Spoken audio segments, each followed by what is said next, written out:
Shalom, selamat pagi Bapak, Ibu, Saudara-saudari, serta anak-anakku yang kekasih di dalam Tuhan. Puji dan syukur patut kita panjatkan kepada Tuhan yang masih memberikan kesempatan kepada kita untuk menikmati hari ini, di mana kita diperkenankan lagi untuk datang bersekutu bersama-sama melalui ibadah Minggu 6 Juni 2021. Walaupun kita belum beribadah secara bertemu langsung di gedung gereja, tetapi tidak akan mengurangi sukacita kita bersama-sama. Kiranya ibadah kita berkenan dan boleh memuliakan Tuhan. Karya Allah dalam Yesus Kristus telah dinyatakan bagi umat manusia melalui pengorbanannya di Kalvari, dan dilanjutkan karya Allah dinyatakan melalui Roh Kudus yang dicurahkan untuk menuntun, memelihara, serta memampukan kita untuk menjadi saksinya di tengah dunia ini. Melalui tuntunan tema kuasa yang dikendalikan oleh Allah, mari kita merenungkan cinta kasih Allah yang terus tercurah bagi kita semua dalam persekutuan saat ini. Kita berdiri dan mengangkat pujian dari nyanyian rohani 3, ayat 1 dan ayat yang kedua. Hormat bagi Allah Bapa.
Saudara-saudara, kita percaya bahwa pertolongan kita adalah dalam nama Tuhan yang menjadikan langit dan bumi.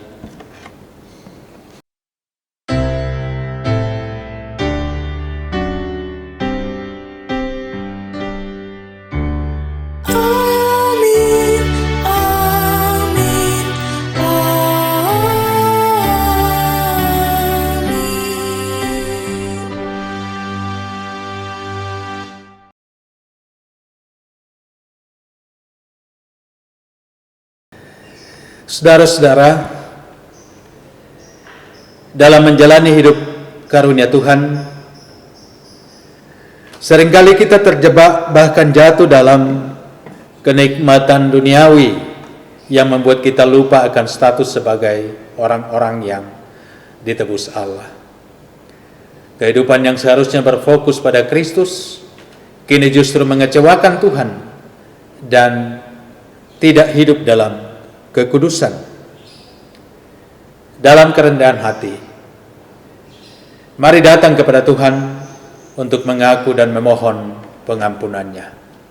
Ya Tuhan, kami sadar bahwa padamu ada kasih dan pengampunan. Ampunilah kami karena dosa yang kami perbuat. Sucikanlah kami yang berdosa ini, tuntunlah kami untuk berjalan dalam kebenaran-Mu.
serahkan hidupku, anak domba Allah.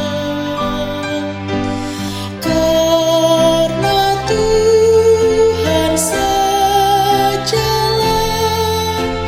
yang menyelamatkan.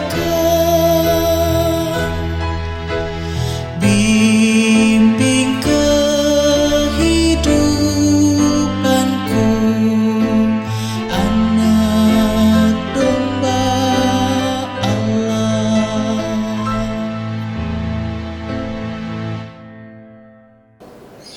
Saudara-saudara, kepada kamu sekalian yang tunduk dalam penyesalan, berita anugerah dari Allah dinyatakan kembali. Bahwa Tuhan adalah penyayang dan pengasih, panjang sabar dan berlimpah kasih setia. Tidak selalu Ia menuntut, dan tidak untuk selama-lamanya Ia mendendam. Tidak dilakukannya kepada kita setimpal dengan dosa kita, dan tidak dibalasnya kepada kita setimpal dengan kesalahan kita. Tetapi setinggi langit di atas bumi, demikian besarnya kasih setianya atas orang-orang yang takut akan Dia. Sejauh timur dari barat, demikian dijauhkannya daripada kita pelanggaran kita. Seperti Bapa sayang kepada anak-anaknya, demikian Tuhan sayang kepada orang-orang yang takut akan Dia. Amin.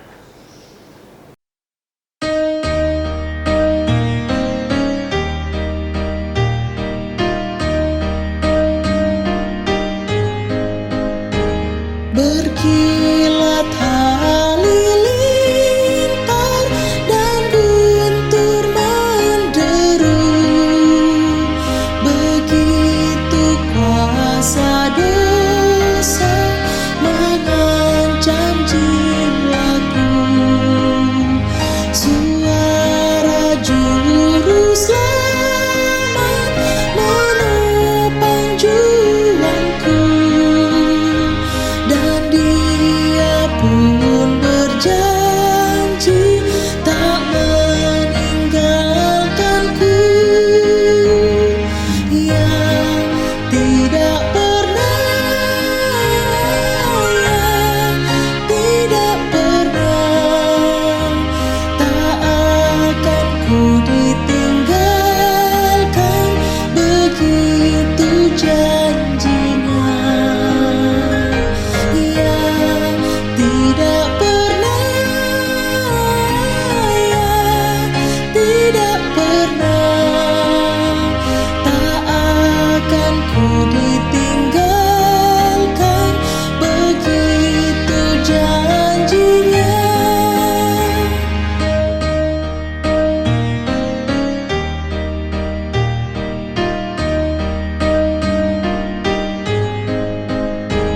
Dosaku ditebusnya di bukit Golgota, darahnya menyucikan diriku yang cemar. Di tahta maha mulia ku dinantikannya, dan Dia pun berjanji dekatku selamanya. Ia tidak pernah, Ia tidak pernah, tak akan ku ditinggalkan, begitu janjinya. Ia tidak pernah, Ia tidak pernah, tak akan ku ditinggalkan, begitu janjinya.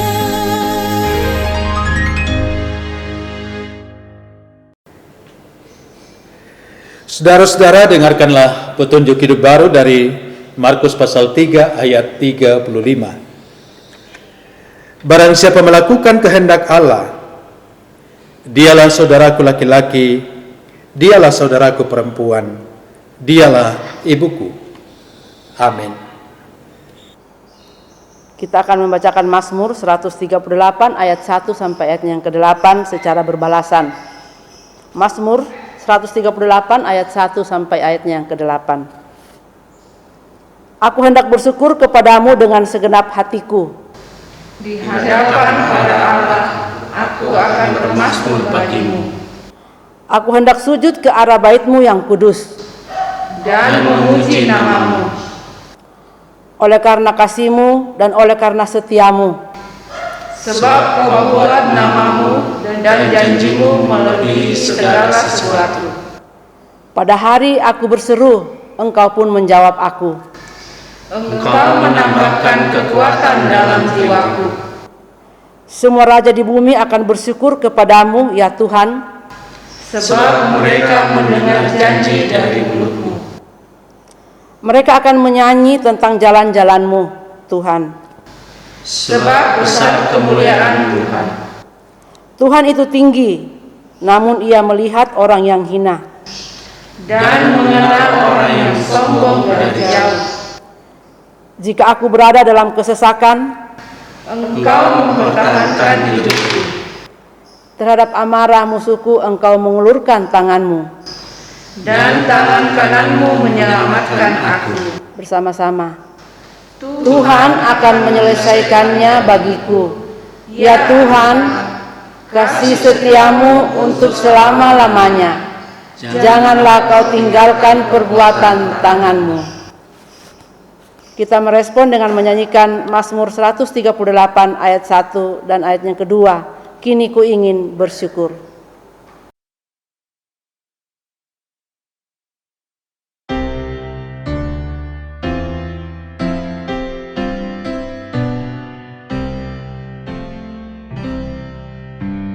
Kini ku ingin bersyukur kepadamu sebulat hati di muka para dewata. Tak takutlah aku bernyanyi, sujud ke arah bait kudus. Ku puji terus Kau yang mulia, yang maha tinggi namamu, dan kasih-Mu kekal setia.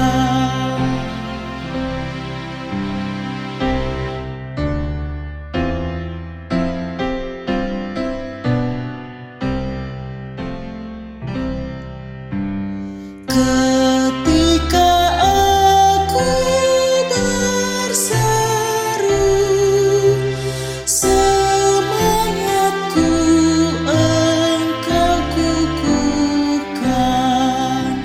Semua raja bumi-Mu kan bersyukur padamu, Tuhan, karena mereka mendengar karya besar perjanjian-Mu. Tuhan mengingatkan rendah di sorot-Nya yang masih angkuh.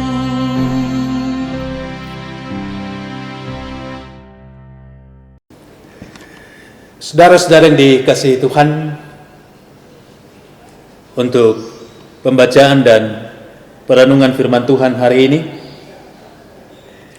mari kita mohon pimpinan Tuhan dalam doa. Kita berdoa. Kami rindu diterangi kebenaran firman-Mu Tuhan, supaya kami dapat tetap hidup dan melakukan segala aktivitas kami dalam terang kebenaran firman-Mu. Karena itu Tuhan, kami bersyukur untuk kesempatan hari ini yang Tuhan perkenankan bagi kami untuk memuliakan nama Tuhan dan juga untuk membaca dan merenungkan kebenaran firman-Mu. Urapi setiap kami dengan kuasa Roh Kudus-Mu.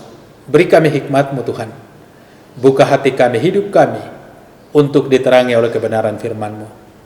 Berkati saudara-saudara yang akan membacakan firman Tuhan, berkati hamba-Mu yang akan menuntun perenungan firman, bahkan seluruh umat-Mu yang mengikuti pembacaan dan perenungan firman Tuhan hari ini. Berkati kami semua, kiranya firman Tuhan sungguh jadi berkat atas kehidupan kami. Bapa dalam sorga, ampuni dosa kami, berfirmanlah bagi kami. Dalam Kristus Yesus kami berdoa. Amin.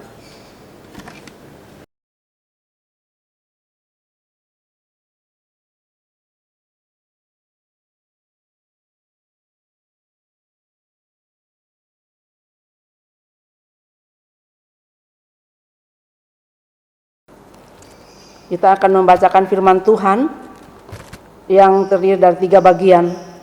Yang pertama, 1 Samuel 11 ayat 1 sampai 15. Pembacaan yang kedua, 2 Korintus 4 ayat 13 sampai ayatnya yang ke-18. Dan pembacaan yang ketiga, Mazmur Markus 3 ayat 20 sampai ayatnya yang ke-35. Pembacaan yang pertama, 1 Samuel 11 ayat 1 sampai ayatnya yang ke-15 sebagai bahan utama, yang diberi judul oleh Lembaga Alkitab Indonesia, Saul menyelamatkan Yabes. Maka Nahas orang Amon itu bergerak maju dan berkemah mengepung Yabes Gilead. Lalu berkatalah semua orang Yabes itu kepada Nahas, "Adakanlah perjanjian dengan kami, maka kami akan takluk kepadamu." Tetapi Nahas orang Amon itu berkata kepada mereka, "Dengan syarat inilah aku akan mengadakan perjanjian dengan kamu, bahwa tiap mata kananmu akan kucungkil.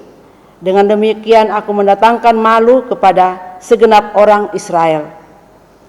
Para tua-tua Yabes berkata kepadanya, "Berilah kelonggaran kepada kami 7 hari lamanya, supaya kami mengirim utusan ke seluruh daerah Israel. Dan jika tidak ada seorang pun yang menyelamatkan kami, maka kami akan keluar menyerahkan diri kepadamu." Ketika para utusan itu sampai ke Gibea Saul dan menyampaikan hal itu kepada bangsa itu, menangislah bangsa itu dengan suara nyaring. Saul baru saja datang dari padang dengan berjalan di belakang lembunya, dan ia bertanya, "Ada apa dengan orang-orang itu sehingga mereka menangis?" Mereka menceritakan kepadanya kabar orang-orang Yabes itu. Ketika Saul mendengar kabar itu, maka berkuasalah roh Allah atas dia, dan menyala-nyalalah amarahnya dengan sangat. Diambilnyalah sepasang lembu, dipotong-potongnya, lalu potongan-potongan itu dikirimkannya ke seluruh daerah Israel dengan perantaraan utusan pesannya. Siapa yang tidak maju mengikuti Saul dan mengikuti Samuel, lembu-lembunya akan diperlakukan juga demikian. Lalu Tuhan mendatangkan ketakutan kepada bangsa itu, sehingga majulah mereka serentak. Ketika Saul memeriksa barisan mereka di Besek, maka ada 300.000 orang Israel dan 30.000 orang Yehuda.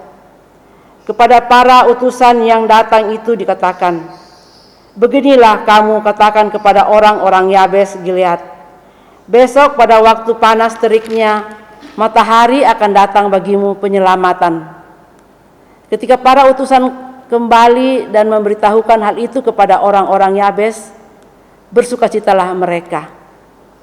Lalu orang-orang Yabes itu berkata kepada Nahas, "Besok kami akan keluar menyerahkan diri kepadamu.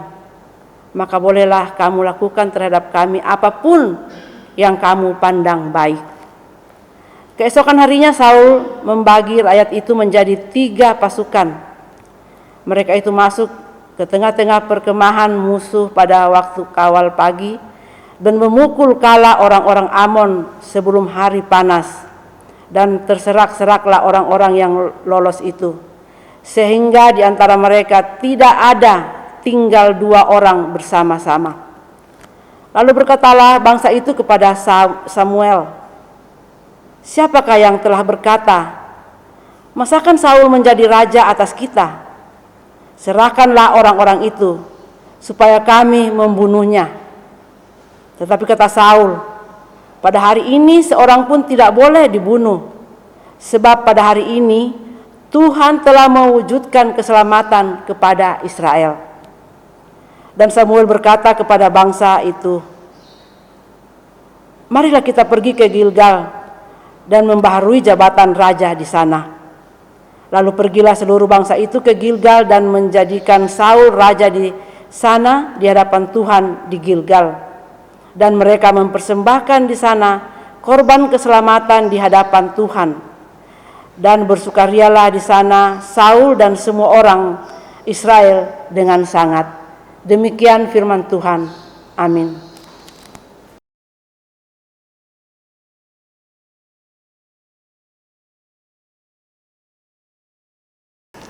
Pembacaan kita yang kedua diambil dari 2 Korintus pasal 4 ayat 13 sampai ayat yang ke-18. 2 Korintus pasal 4 ayat 13 sampai 18, firman Tuhan. "Namun karena kami memiliki roh iman yang sama, seperti ada tertulis, aku percaya, sebab itu aku berkata-kata. Maka kami juga percaya, dan sebab itu kami juga berkata-kata. Karena kami tahu bahwa Ia yang telah membangkitkan Tuhan Yesus akan membangkitkan kami juga bersama-sama dengan Yesus. Dan Ia akan menghadapkan kami bersama-sama dengan kamu kepada dirinya. Sebab semuanya itu terjadi oleh karena kamu, supaya kasih karunia yang semakin besar berhubung dengan semakin banyaknya orang yang menjadi percaya, menyebabkan semakin melimpahnya ucapan syukur bagi kemuliaan Allah. Sebab itu kami tidak tawar hati, tetapi meskipun manusia lahiriah kami semakin merosot, namun manusia batiniah kami diperbaharui dari sehari ke sehari. Sebab penderitaan ringan yang sekarang ini mengerjakan bagi kami kemuliaan kekal yang melebihi segala-galanya, jauh lebih besar daripada penderitaan kami. Sebab kami tidak memperhatikan yang kelihatan, melainkan yang tak kelihatan. Karena yang kelihatan adalah sementara, sedangkan yang tak kelihatan adalah kekal. Demikian pembacaan yang kedua. Haleluya. Haleluya, haleluya, haleluya,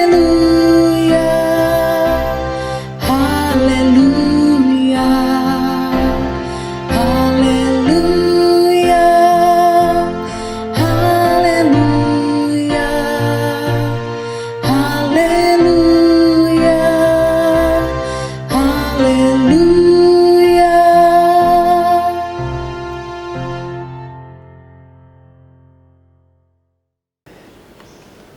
Bacaan ketiga dari kitab Injil Markus pasal 3 ayat 20 sampai ayat yang ke-35. Firman Tuhan, Yesus dan Beelzebul. Kemudian Yesus masuk ke sebuah rumah, maka datanglah orang banyak berkerumun pula, sehingga makan pun mereka tidak dapat. Waktu kaum keluarganya mendengar hal itu, mereka datang hendak mengambil dia, sebab kata mereka, ia tidak waras lagi. Dan ahli-ahli Taurat yang datang dari Yerusalem berkata, ia kerasukan Beelzebul, dan dengan penghulu setan ia mengusir setan. Yesus memanggil mereka lalu berkata kepada mereka dalam perumpamaan, bagaimana iblis dapat mengusir iblis? Kalau suatu kerajaan terpecah-pecah, kerajaan itu tidak dapat bertahan. Dan jika suatu rumah tangga terpecah-pecah, rumah tangga itu tidak dapat bertahan. Demikianlah juga kalau iblis berontak melawan dirinya sendiri, dan kalau ia terbagi-bagi, ia tidak dapat bertahan, melainkan sudahlah tiba kesudahannya. Tetapi tidak seorang pun dapat memasuki rumah seorang yang kuat untuk merampas harta bendanya, apabila tidak diikatnya dahulu orang kuat itu. Sesudah itu, barulah dapat ia merampok rumah itu. Aku berkata kepadamu, sesungguhnya semua dosa dan hujat anak-anak manusia akan diampuni. Ya, semua hujat yang mereka ucapkan. Tetapi apabila seorang menghujat Roh Kudus, ia tidak mendapat ampun selama-lamanya, melainkan bersalah karena berbuat dosa kekal. Ia berkata demikian karena mereka katakan bahwa ia kerasukan roh jahat. Lalu datanglah ibu dan saudara-saudara Yesus. Sementara mereka berdiri di luar, mereka menyuruh orang memanggil dia. Ada orang banyak duduk mengelilingi dia. Mereka berkata kepadanya, lihat, ibu dan saudara-saudaramu ada di luar dan berusaha menemui engkau. Jawab Yesus kepada mereka, siapa ibuku dan siapa saudara-saudaraku? Ia melihat kepada orang-orang yang duduk di sekelilingnya itu dan berkata, ini ibuku dan saudara-saudaraku. Barang siapa melakukan kehendak Allah, dialah saudaraku laki-laki, dialah saudaraku perempuan, dialah ibuku. Amin. Demikian bacaan firman Tuhan hari ini. Berbahagia setiap orang yang mendengarkan firman-Nya dan memeliharanya dalam kehidupan ini. Kures semangat Puang.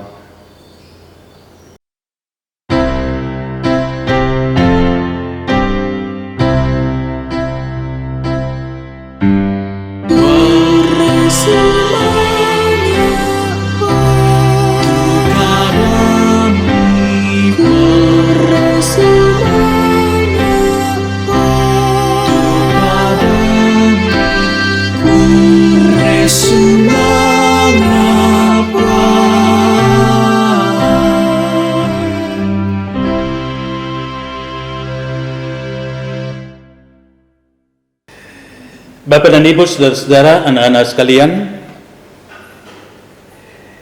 dari bacaan-bacaan firman Tuhan yang kita baca hari ini, kita boleh melihat kemahakuasaan Allah atas segala raja, atau kemahakuasaan Allah atas raja-raja di bumi, dan kekuasaan Allah memampukan umatnya untuk boleh menghadapi berbagai situasi krisis dan penderitaan yang pada akhirnya menuntun umat untuk dapat hidup dalam pengucapan syukur. Itu pengakuan pemazmur. Juga kesetiaan dan ketundukan mengikuti kehendak dan kuasa Allah menjadi dasar dan tindakan dalam berelasi dengan sesama dan juga dengan Tuhan. Itu akan kita lihat secara khusus dalam bacaan utama kita hari ini. Sementara kebergantungan pada kuasa Allah yang menyempurnakan telah diteladankan oleh Tuhan Yesus sebagai yang memiliki kuasa melebihi segala kuasa yang ada. Dan juga Rasul Paulus dan murid-murid yang lain. Lewat kehidupan mereka dalam menunaikan panggilan telah diperlengkapi dengan kuasa Allah yang menyempurnakan, sehingga mereka dimampukan melakukan begitu banyak pekerjaan Allah seperti yang telah dikerjakan oleh Tuhan Yesus Kristus. Saudara-saudara, Tema kita hari ini, kuasa yang dikendalikan oleh Allah. Kuasa yang dikendalikan oleh Allah, kuasa na atau puang matua.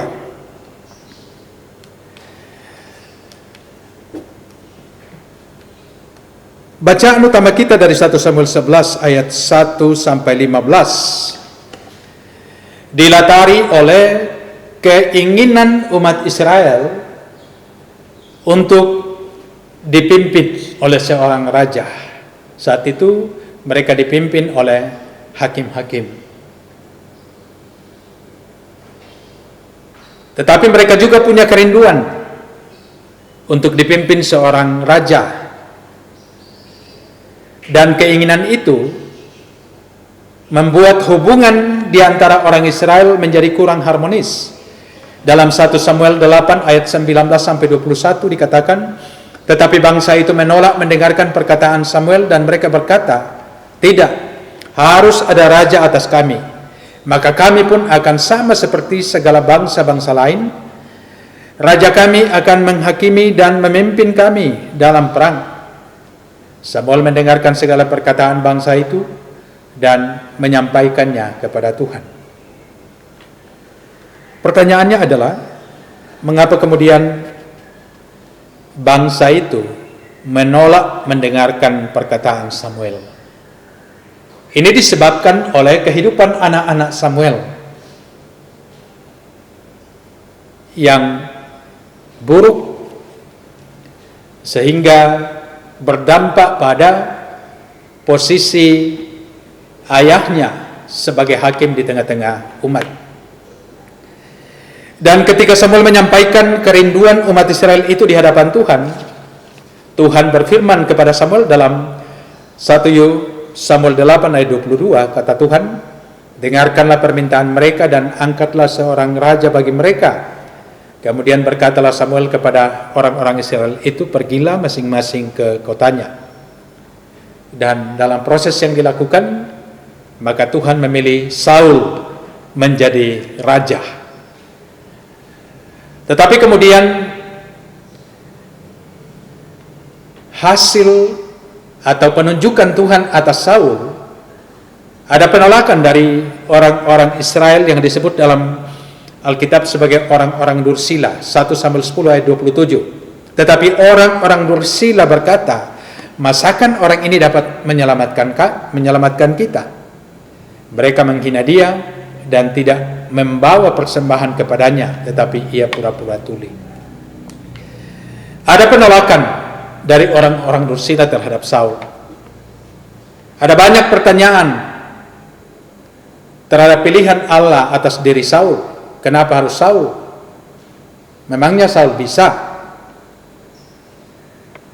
Dan orang banyak berkata seperti itu bukan tanpa sebab. Sebab Saul adalah berasal dari suku Benyamin, satu suku yang paling kecil di seantero Israel. Saul sendiri mengakui itu dalam 1 Samuel 9 ayat 21. Tetapi jawab Saul, bukankah aku seorang suku Benyamin, suku yang terkecil di Israel, dan bukankah kaumku yang paling hina dari segala kaum suku Benyamin? Mengapa Bapak berkata demikian kepadaku? Nah, itu yang melatari konteks bacaan kita. Nah, sementara bacaan utama kita hari ini juga dalam hubungannya dengan perikop-perikop yang lain, kita akan mencoba melihat dua pokok perenungan di bawah tema kuasa yang dikendalikan Allah. Kuasa yang dikendalikan Allah. Jadi ada kuasa yang tidak dikendalikan Allah. Itu yang pertama kita akan lihat, ya. Ada kuasa yang tidak dikendalikan Allah. Nah, karena itu perenungan pertama kita adalah jangan sombong dengan kuasa yang ada pada kita. Jangan sombong dengan kuasa yang ada pada kita. Dalam ayat 1 dan 2 bacaan utama kita, maka Nahas orang Amon itu bergerak maju dan berkemah mengepung Yabes Gilead. Lalu berkatalah semua orang Yabes itu kepada Nahas, adakanlah perjanjian dengan kami, maka kami akan takluk kepadamu. Tetapi Nahas orang Amon itu berkata kepada mereka, Dengan syarat inilah aku akan mengadakan perjanjian dengan kamu, bahwa tiap mata kananmu akan kucungkil. Dengan demikian, aku mendatangkan malu kepada segenap orang Israel. Ya. Siapa orang Amon? Nahas ini orang Amon, ya. Siapa orang Amon itu? Saudara-saudara, Lot keponakan Abraham adalah nenek moyang suku Amon atau nenek moyang orang Amon. Setelah Abraham dan Lot berpisah, seperti dikisahkan dalam Kejadian 13, Lot berdiam di Sodom, ya, Sodom dan Gomora. Lalu oleh karena kefasikan orang Sodom dan Gomora dihancurkan atau dibinasakan oleh Tuhan. Lalu Allah menyelamatkan Lot dan anak-anaknya, ya. Istrinya tidak selamat karena hatinya terpaut pada harta bendanya di kota Sodom. Jadi Lot dan kedua anak perempuannya selamat, dan mereka melarikan diri ke daerah perbukitan ujung selatan Laut Mati. Nah, mungkin karena mereka berpikir bahwa mereka adalah orang terakhir di bumi, mereka adalah generasi terakhir dan sesudah mereka tidak ada lagi, maka para putri Lot membuat ayahnya mabuk lalu bersetubuh dengan dia. Itu dilakukan dengan alasan supaya keturunannya ada. Jangan mereka menjadi generasi terakhir. Lalu dari hubungan itu, kedua anak Lot melahirkan anak. Anak pertama melahirkan putra yang bernama Moab. Ya, ini orang Moab, ya. Dan putri bungsu melahirkan Ben Ami, nama anaknya, ya. Ini suku orang Amon, ya. Ben Ami. Mereka yang merupakan kelompok pengembara yang tinggal di daerah Yordan, dan ibu kota mereka itu ada di Aman, ya, yang mencerminkan nama leluhurnya. Jadi orang Amon adalah orang-orang keturunan Lot, ya, dari Ben Ami. Lalu yang berikut, kita melihat ada tindakan mencungkil mata kanan yang diinginkan oleh Nahas orang Amon itu. Nah, tindakan bengis untuk mencungkil mata kanan adalah sebuah tindakan yang sungguh kejam, ya. Nahas bermaksud melakukan tindakan itu untuk melumpuhkan orang Israel. Ia mau menjadikan orang Israel, orang Yabes Gilead itu sebagai budak. Karena dengan mencungkil mata kanan, itu berarti orang Israel masih bisa bekerja, kan masih ada mata kiri. Tetapi ia tidak bisa berperang lagi, karena dalam peperangan saat itu tangan kiri harus memegang tameng, ya, perisai. Nah, sehingga mata kiri itu terpeleh oleh tameng atau perisai. Jadi mata kanan yang mengintai musuh, mata kanan yang fokus untuk membidik musuh dengan panah-panah atau dengan tombak. Nah, ini mata kanan yang dibutakan. Nah, itu menunjukkan bahwa memang Nahas bermaksud melumpuhkan, ya, tidak membinasakan tapi melumpuhkan, ya. Nah, kuasa yang dimiliki Nahas sungguh digunakan secara sewenang-wenang yang mengakibatkan dampak buruk yang sangat luar biasa bagi umat Israel, ya. Itu akan ada penindasan, akan ada perbudakan, ya. Nah, sementara pada pihak Israel dengan ancaman mencungkil mata kanan itu, dampaknya adalah ada ketidakberdayaan, ada rasa kalah, tidak bisa berbuat apa-apa, ada pasrah, ada meratap, menangis, dan penuh ketakutan. Ini situasi yang terjadi, yang kemudian disampaikan kepada suku-suku yang lain, dan itulah yang kemudian didengarkan oleh Saul sesudah ia pulang dari tempat kerjanya, ya. Ini adalah bentuk tirani kekuasaan dari seorang Nahas, ya. Dan tirani kekuasaan itu sering akan menyalahkan kebenaran apabila hal itu dianggap merongrong kekuasaannya. Ya. Karena itu saudara-saudara, dari bagian ini kita boleh mengambil dua pelajaran penting. Pertama, bahwa kita sebagai orang yang diberi kuasa oleh Tuhan harus berhati-hati dengan sikap kita terhadap implementasi kuasa yang ada pada diri kita. Jika tidak, kita bisa menjadi sumber malapetaka bagi orang lain. Nahas dalam bacaan kita ini jelas menjadi sumber malapetaka bagi orang Yabes Gilead, ya. Karena itu hati-hati dengan kuasa yang ada pada diri kita. Yang kedua, kita harus sadar bahwa kuasa yang ada pada diri kita itu sesungguhnya diberikan oleh Allah untuk mensejahterakan hidup sesama kita. Karena itu kita harus berpikir sebelum bertindak. Ini penting. Berpikir sebelum bertindak. Sejauh mana dampak tindakan kita terhadap kehidupan orang lain. Ini pesan firman Tuhan yang pertama. Saudara-saudara, hal kedua yang hendak kita renungkan adalah kuasa yang dikendalikan Allah. Ayat 6, ketika Saul mendengar kabar itu, maka berkuasalah roh Allah atas dia, dan menyala-nyalalah amarahnya dengan sangat. Kabar apa yang didengarkan oleh Saul? Yaitu kabar penindasan, kabar pengepungan yang dilakukan oleh Nahas orang Amon bersama dengan tentaranya. Saul yang telah ditetapkan oleh Allah menjadi raja atas Israel dengan cara diundi, tetapi ditolak oleh umat Israel sebagiannya karena dianggap tidak layak. Dia dari suku Benyamin, suku yang terkecil.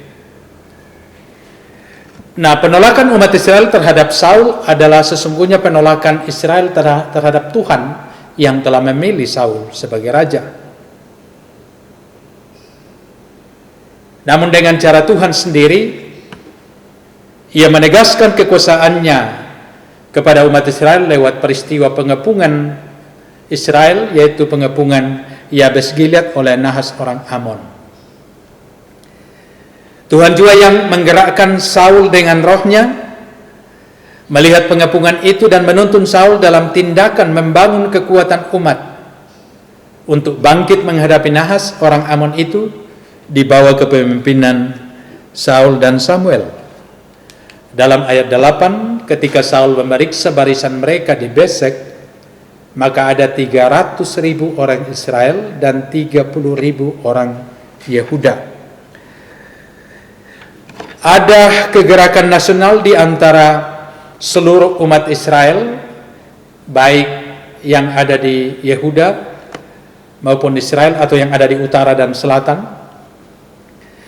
Kerenggangan atau kekurang harmonisan yang telah terjadi di antara mereka atas peristiwa pemilihan Saul menjadi raja oleh Tuhan, diatasi sendiri oleh Tuhan dengan cara menggerakkan mereka semua maju berperang melawan Nahas orang Amon itu di bawah pimpinan Saul dan Samuel. Dan atas tuntunan Tuhan, Saul dengan penuh hikmat mengatur pasukannya sehingga membawa kemenangan besar bagi bangsa Israel. Nahas orang Amon itu bersama dengan pasukannya dikalahkan secara telak. Dalam ayat 11b dikatakan, dan terserak-seraklah orang-orang yang lolos itu, sehingga di antara mereka tidak ada tinggal 2 orang bersama-sama. Nah, di tengah-tengah sukacita dan kemenangan atas orang Amon, ada juga orang Israel yang pro Saul yang menuntut pembalasan kepada orang-orang Israel yang menolak Saul menjadi raja. Lalu berkatalah bangsa itu kepada Samuel, ya, dalam ayat 12, siapa yang telah berkata masakan Saul menjadi raja atas kita, serahkanlah orang-orang itu supaya kami bunuh. Nah, ternyata daya tarik kuasa untuk membalas dendam itu sangat besar saat kesempatan itu ada. Nah, syukurlah bahwa Saul tidak mengambil kesempatan itu.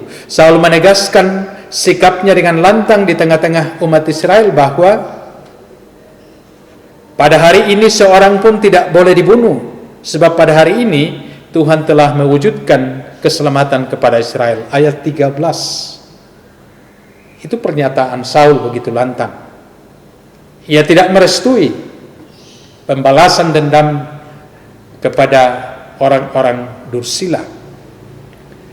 Saul tidak menggunakan legitimasi kuasa yang ada padanya untuk membalas dendam. Justru Saul melihat bahwa dengan kemenangan yang Tuhan beri itu adalah wujud keselamatan kepada seluruh umat Israel, baik yang pro Saul maupun yang menolak Saul. Legitimasi kuasa Tuhan atas Saul bukanlah untuk kepentingan pribadinya dan kelompok pendukung, melainkan untuk keselamatan dan kesejahteraan seluruh umat Israel. Legitimasi kuasa Tuhan atas diri Saul sesungguhnya adalah wujud betapa Tuhan peduli, betapa Tuhan sayang kepada umatnya, dan juga sebagai wujud kehadiran Tuhan yang terus ada di tengah-tengah umatnya, dan juga sebagai bukti bahwa kuasa Tuhanlah yang dapat menyelamatkan umatnya, bukan kuasa seorang raja, tapi kuasa Tuhan lewat raja yang ditunjuknya atau yang diutusnya. Nah, dalam konteks ini juga lah kita menerima bahwa pemerintah atau penguasa itu adalah wakil Tuhan di bumi. Ya. Tuhan memakai mereka untuk mewujudkan kesejahteraan bagi umat. Nah, saudara-saudara yang dikasihi Tuhan, dampak dari tindakan Saul yang dikuasai oleh Roh Allah dalam bacaan kita ada beberapa. Pertama, bahwa lewat tindakan Saul yang dikuasai oleh Roh Allah itu, orang Yabes bersuka cita. Ayat 9. Kalau tadinya orang Yabes menangis, sekarang orang Yabes dan seluruh Israel bersuka cita. Yang berikut, lewat tindakan Saul yang dikuasai Roh Kudus itu ada pembebasan dari cengkraman musuh. Ayat 11. Tadinya kan mereka dikepung, tetapi oleh Tuhan lewat Saul ada pembebasan dari cengkraman musuh. Tidak ada lagi ancaman cungkil mata. Yang berikut adalah dampak tindakan Saul yang dikuasai Roh Kudus itu, kerinduan membalas dendam dari kelompok pro Saul itu juga menjadi tidak ada. Ayat 12. Tidak boleh balas dendam, itu penegasan Saul. Tidak boleh ada yang mati. Juga terjadi keselamatan. Ayat 13. Dan Tuhan mengokohkan jabatan Saul sebagai raja di Israel. Ayat 14. Kalau tadinya Saul ditolak, setelah kemenangan itu Tuhan mengokohkan kekuasaan Saul di tengah-tengah umat Israel. Dan juga dampak tindakan Saul yang dikuasai oleh Roh Allah itu adalah ada sukacita besar di antara umat Israel. Kalau tadinya mereka saling menyalahkan, tadinya ada hubungan yang tidak harmonis, tetapi setelah ada kemenangan itu mereka semua bersukacita, dan sukacita itu dinyatakan di hadapan Allah dengan penuh semangat. Nah, saudara-saudara, dari uraian ini ada beberapa pesan firman untuk kita. Pertama, bahwa kuasa Allah lah yang menghidupkan. Saul ketika belum digerakkan oleh kuasa Allah, ia tidak mampu berbuat apa-apa. Tetapi ketika kuasa Allah menggerakkan ia, menyala-nyala rohnya, dan itu yang membuat ia bisa mengambil sikap dan tindakan-tindakan yang ditunjukkan Allah untuk membebaskan Yabes Gilead, orang Israel, dari nahas orang Amon itu. Jadi kuasa Allah yang menghidupkan. Juga kuasa Allah yang menghidupkan ditegaskan oleh Tuhan melalui serangkaian tindakan yang dilakukan oleh Tuhan Yesus dalam penyembuhan bagi orang sakit, juga berbagai mujizat yang dibuatnya, mengusir setan misalnya. Nah, semua itu dilakukan dalam rangka memulihkan kehidupan manusia. Kuasa Allah yang memberi ketenangan, ketentraman, dan kedamaian dalam menjalani kehidupan secara bersama. Kalau tadinya ada gontok-gontokan, oleh kuasa Allah mereka diperdamaikan. Kuasa yang mengatasi segala kuasa yang di bumi dan di sorga, itu kita lihat di dalam kuasa Yesus Kristus sebagai anak Allah yang bangkit dan menang atas maut. Jadi kuasa Allah yang menghidupkan. Yang kedua adalah karena kuasa Allah yang menghidupkan, maka gantungkanlah hidupmu pada kuasa Allah. Ini pesan yang kedua. Gantungkan hidupmu pada kuasa Allah. Ada banyak orang yang mencoba menggantungkan hidupnya di luar kuasa Allah, serta berupaya mencari pemeliharaan hidup di luar Tuhan. Tahta atau jabatan, harta atau materi, seringkali dipandang sebagai penjamin hidup, ketimbang Tuhan yang adalah sumber berkat itu sendiri. Beragam berkat Tuhan tampak lebih menarik dan menyita perhatian banyak orang ketimbang kesetiaan dan ketaatan kepada Tuhan itu sendiri sebagai sumber berkat. Nah, potret kehidupan semacam ini juga sudah dimulai dari Taman Eden. Di Taman Eden, Tuhan mempercukupkan kebutuhan Adam dan Hawa. Tetapi oleh tipu muslihat iblis dalam wujud godaan ular, segala kecukupan yang telah dianugerahkan Allah itu dianggap belum menjamin. Maka mereka melakukan pilihan menggantungkan atau menjaminkan hidup pada yang dianggap lebih baik itu. Ini juga menjadi catatan untuk kita, betapa seringnya manusia tergoda lebih menjaminkan hidup pada berkat itu sendiri daripada kepada Tuhan sang sumber berkat. Yang ketiga, mengucap syukur senantiasa atas jaminan kuasa Allah. Karena kuasa Allah yang menghidupkan, maka sesungguhnya di dalam kuasa Allah yang menghidupkan itu harusnya selalu ada pengucapan syukur. Pengucapan syukur orang Kristen sering tidak konsisten. Kadang bersyukur tetapi kadang juga banyak bersungut-sungut, dipenuhi oleh keluhan-keluhan dan ketidakpuasan. Semua itu memperlihatkan ketidakpercayaan pada otoritas atau kuasa Tuhan yang menjamin. Pengucapan syukur bukan semata karena terpenuhinya kebutuhan-kebutuhan hidup kita, melainkan harus lahir dari mempercayai dan meyakini sepenuhnya akan kuasa Allah sebagai pemilik dan pemelihara kehidupan ini. Jadi Bapak, Ibu, Saudara-saudara yang dikasihi oleh Tuhan, yakinkan diri kita bahwa hanya kuasa Allah yang menghidupkan kita, dan gantungkan hidup kita sepenuhnya pada kuasa Allah, serta mengucap syukurlah senantiasa atas jaminan kuasa Allah sepanjang kehidupan ini. Amin. Mari kita bersaat teduh sejenak.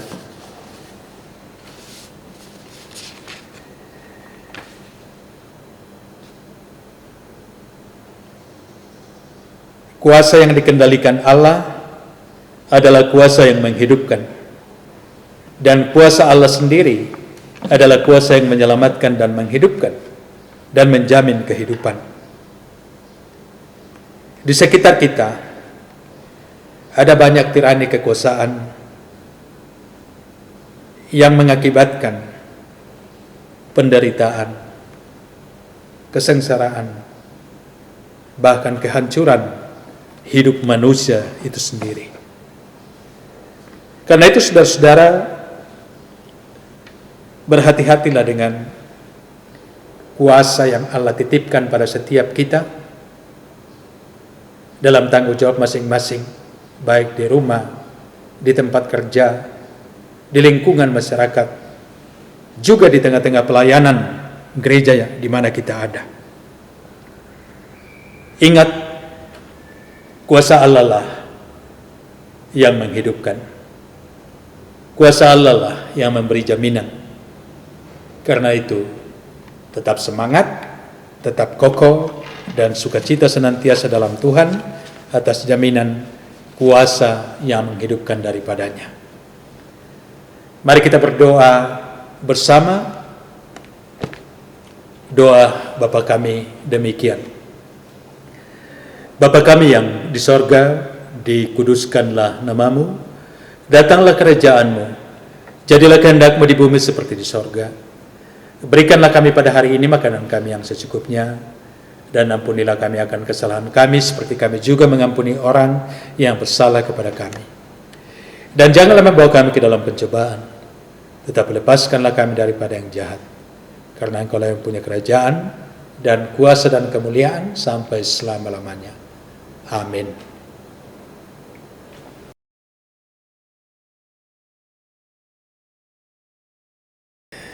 Saudara-saudara yang kekasih dalam Tuhan, mari bersama dengan semua orang percaya di segala tempat dan segala abad, kita mengikrarkan pengakuan iman kita berdasarkan rumusan pengakuan iman rasuli sebagai berikut.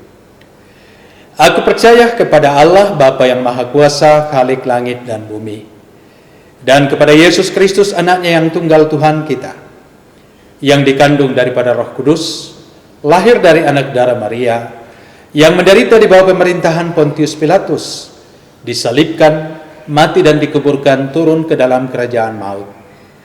Pada hari yang ketiga, bangkit pula dari antara orang mati, naik ke sorga, duduk di sebelah kanan Allah Bapa yang Maha Kuasa, dan akan datang dari sana untuk menghakimi orang yang hidup dan yang mati.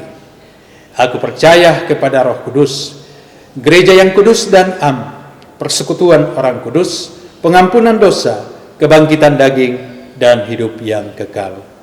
Amin.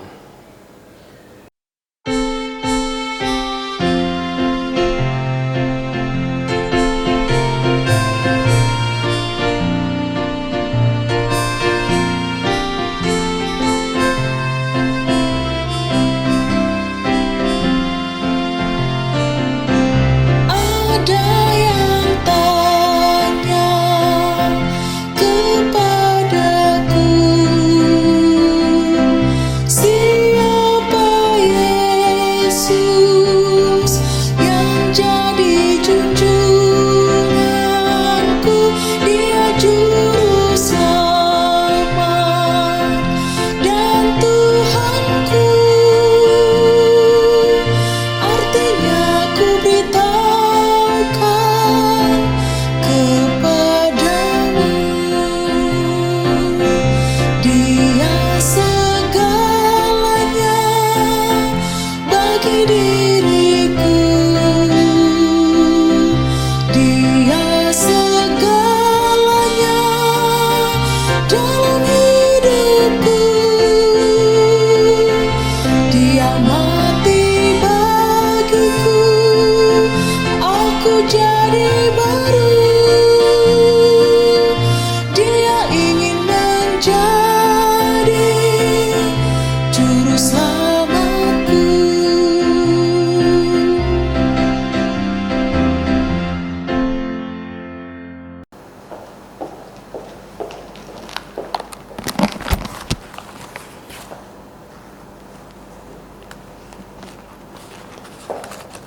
Kita mengucap syukur bersama karena pada minggu ini kita diberi lagi kesempatan untuk mengumpulkan persembahan.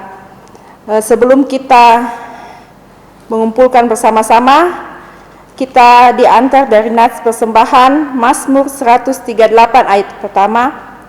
Dari Daud, aku hendak bersyukur kepadamu dengan segenap hatiku. Di hadapan para Allah, aku akan bermazmur bagimu. Persembahan juga dapat ditransfer melalui rekening jemaat dan QR code yang ditayangkan di layar. Bersama-sama kita angkat pujian, aku bersyukur padamu, ayat 1 dan 2.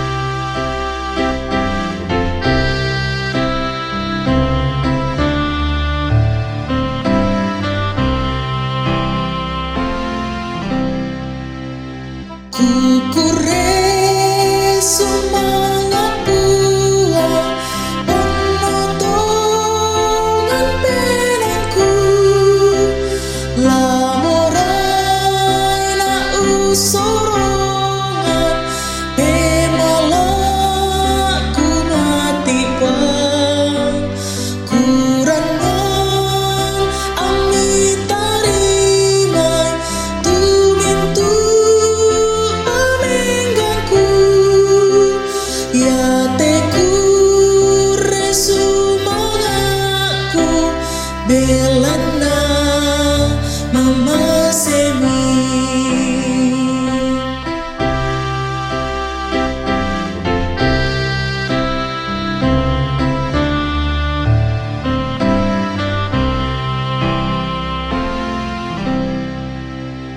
Tarima mipe malaku tuku surung mati pa deno pa nabu sarung dio olo mi o Yesu ya mote tuku sorongan susini sa anak ni pasake mi katuangku solate penombaku.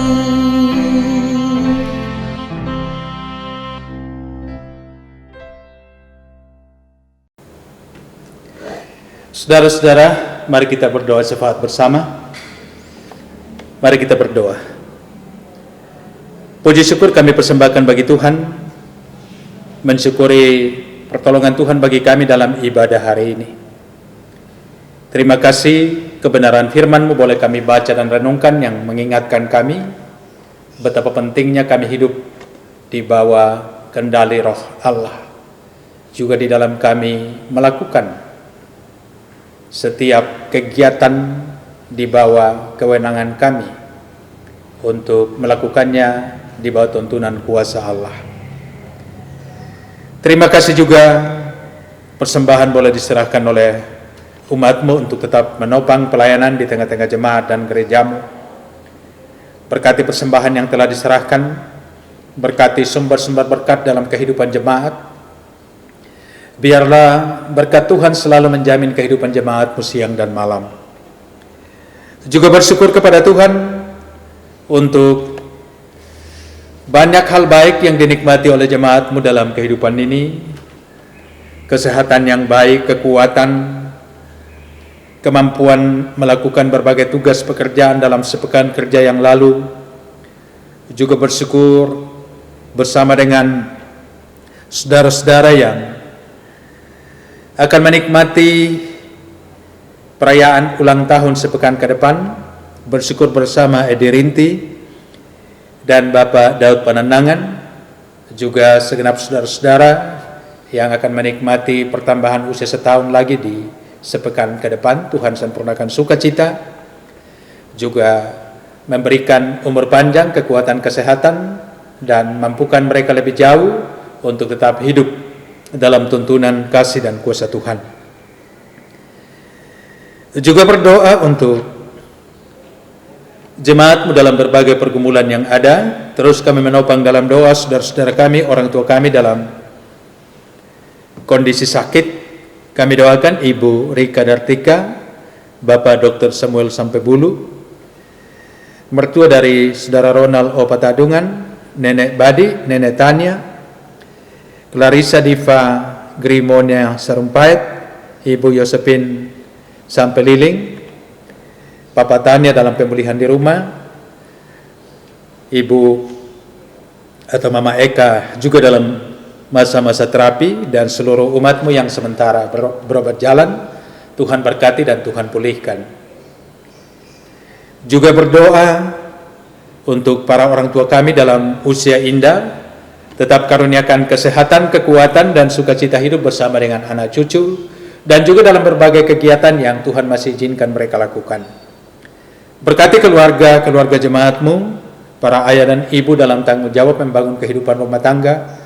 Kiranya kasih di antara mereka tetap kokoh. Anak-anak diberkati, baik yang masih kecil dalam masa bertumbuh, yang sementara belajar dari rumah, mengikuti ujian akhir semester, juga yang sementara berjuang untuk menyelesaikan pendidikan baik di tingkat S1 sampai S3. Tuhan tolong mereka sehingga semuanya boleh berjalan dengan baik. Juga memberkati anak-anak yang jauh dari rumah karena pekerjaan, karena belajar. Juga memberkati anggota keluarga, suami, istri yang jauh dari rumah karena tugas pekerjaan, berkati mereka semua. Bapa dalam sorga, berkati juga jemaatmu di Bandung ini dalam berbagai rencana kegiatan pelayanan ke depan, baik kegiatan umum juga pada kegiatan OIG. Berkati pelayanan gerejamu di Klasis Pulau Jawa, Gereja Toraja dalam menghadapi sidang Sinode Am.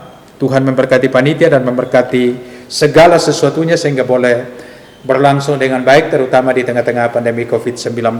Pemeliharaan Tuhan, jaminan Tuhan kiranya boleh terjadi.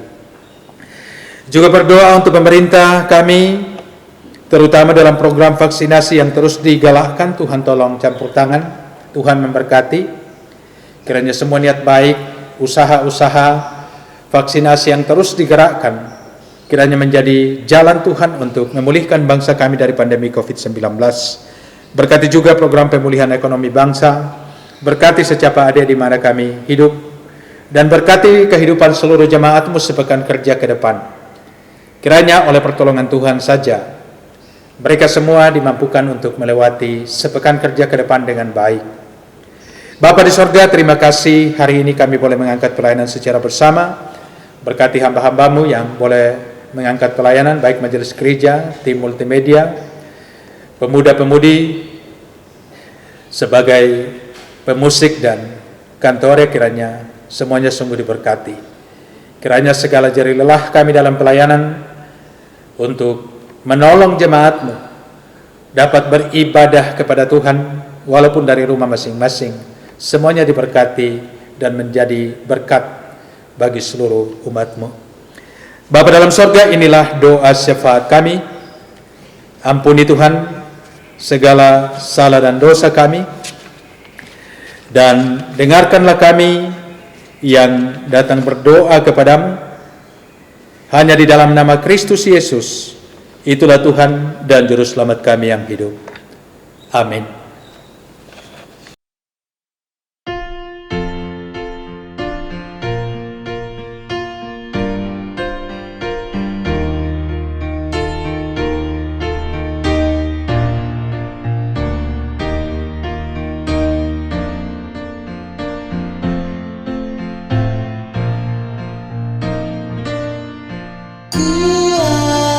Kuasa-Mu yang pengasihan di dalam Yesus ku sembah.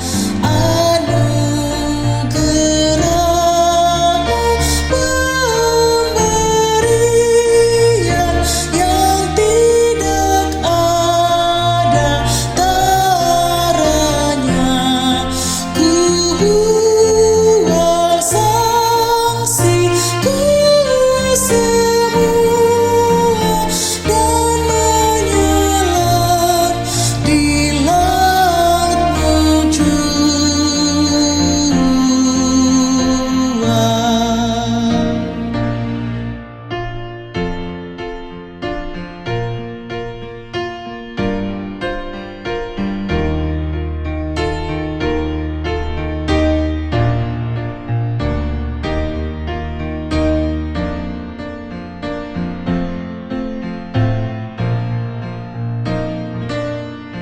Oleh-Mu aku disegarkan, oleh-Mu jiwaku kenyang. Hal lain tak boleh ku gemarkan, yang hanya rupanya senang. Ku persembahkan kerinduan dan cintaku kepada Tuhan.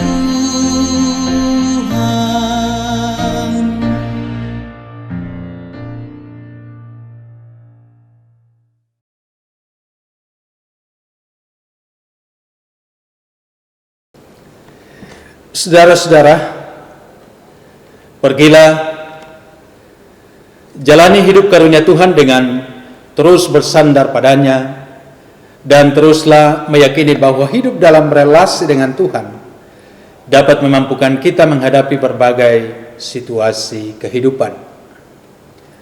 Pergilah dan terima berkat Tuhan. Tuhan memberkati engkau dan melindungi engkau. Tuhan menyinari engkau dengan wajah-Nya dan memberi engkau kasih karunia. Tuhan menghadapkan wajah-Nya kepadamu dan memberi engkau damai sejahtera. Amin.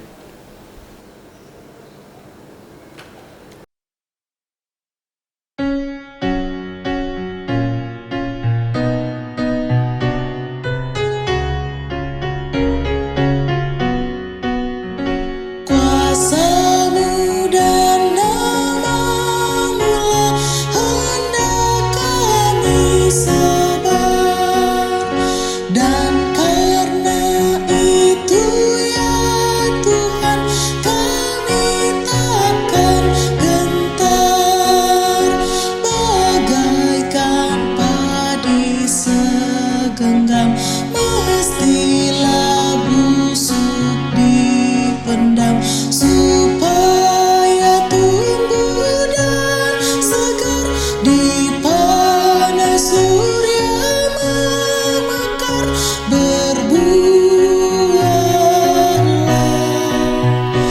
tuaian pun besar.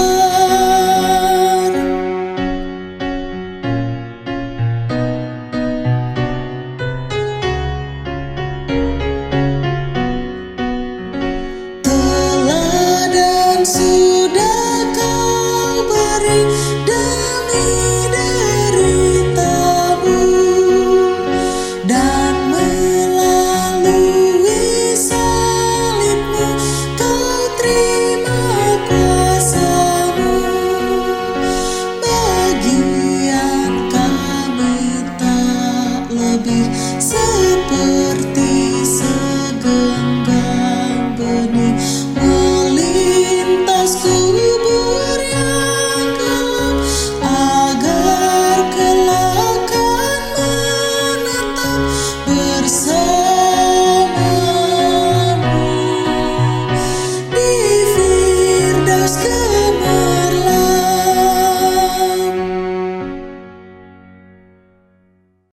Mari datang menyembah Dia. Katakan sekali lagi. Bapak dan Ibu, saudara-saudara, anak-anak sekalian, demikian ibadah kita hari ini, dan berbahagia kita yang masih diperkenankan Tuhan untuk boleh bersekutu beribadah secara bersama. Dan firman Tuhan hari ini menegaskan kepada kita bahwa kuasa Allah lah yang menghidupkan. Karena itu, saudara-saudara, bergantunglah atau gantungkanlah hidupmu pada kuasa Allah saja, dan mengucap syukurlah senantiasa dalam hidupmu atas jaminan kuasa Allah dalam kehidupan saudara-saudara sekalian. Tetap semangat, patuhi protokol kesehatan. Tuhan memberkati saudara-saudara. Shalom.